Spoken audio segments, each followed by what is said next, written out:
बड़बड़ाती जिठानी। सिम्मी की शादी एक जॉइंट फैमिली में होती है जहां उसके पति राकेश के चाचा चाची भी साथ रहते थे। उनकी बहू मेघा सिम्मी की जिठानी लगती थी। अरे मेघा, राकेश आ गया है, उसका खाना लगा दे बेटा। हाँ माँ, बस वो चेंज कर ले, मैं खाना लगा दूंगी। सबके कमरे में जाने के बाद सिम्मी और राकेश साथ खाना खाते हैं, जिसे देखकर मेघा को जलन होने लगती है।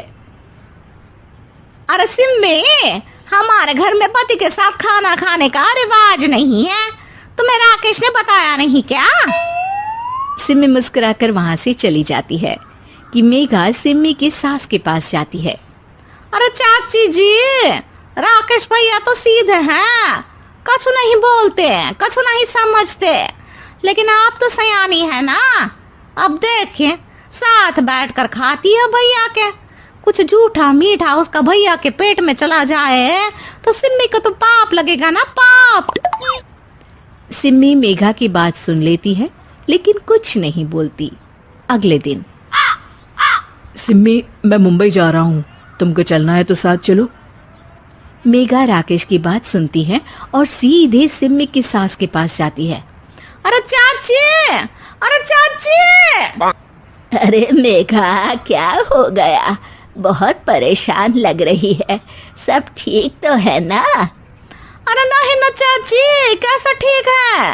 राकेश भैया मुंबई जा रहे हैं, आप तो जानती हैं कितने सीधे हैं, इतनी दूर जा रहे हैं, कहीं कुछ हो न जाए।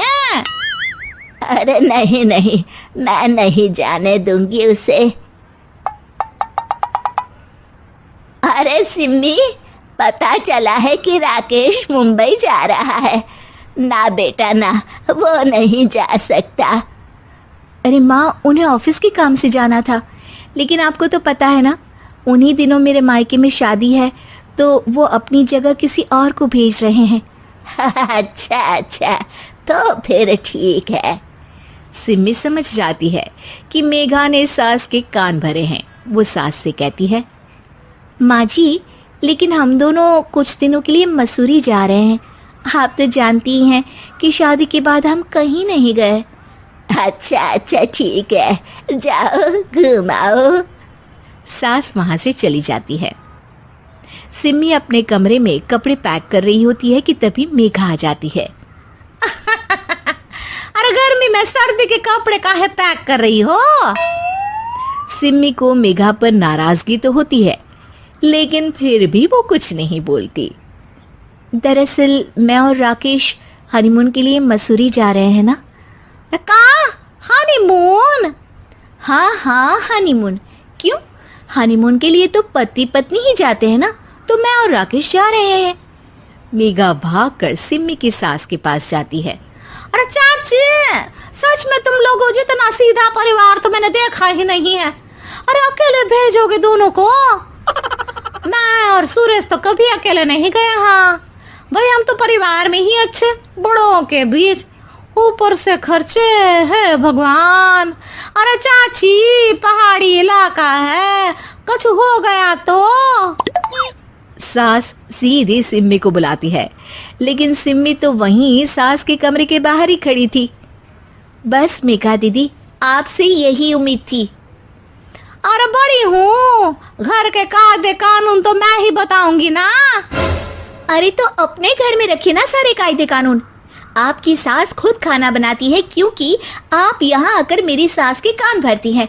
आपका पति हमेशा खुद खाना लेकर खाते हैं, क्योंकि आप मेरे घर में ये देखने के लिए बैठी रहती हैं कि मैंने और राकेश ने साथ खाना खाया तो खाया कैसे।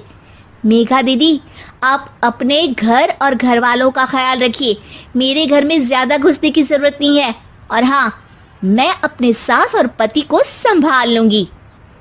मेघा चिल्लाती हुई वहां से चली जाती है, जिसकी आवाज सुनकर राकेश वहां आ जाता है। सिम्मी, मैंने तो तुम्हें पहले ही अपने घर का माहौल बता दिया था। हाँ राकेश, तुम्हारे घर का माहौल बहुत अच्छा है, लेकिन बाहर से कुछ लोग आकर इसे खराब करना चाहते हैं, जो मैं नहीं होने दूंगी। सास सिम्मी की बात सुनकर कमरे में चली जाती है। सिमी और राकेश घूमने जाते हैं और जब वापस आते हैं तो दरवाजे में मेघा और उसके पति खड़े होते हैं, वो भी सामान लेकर। अब छोटे मर्यादा तोड़कर घूम रहे हैं तो हम काहे नहीं। अरे भाभी, तो आपको किसने मना किया है? वैसे भी 4 दिन की जिंदगी है, दूसरों के घर में ताक झाक करके बिताने से अच्छा हो मौज करके ही बिताओ।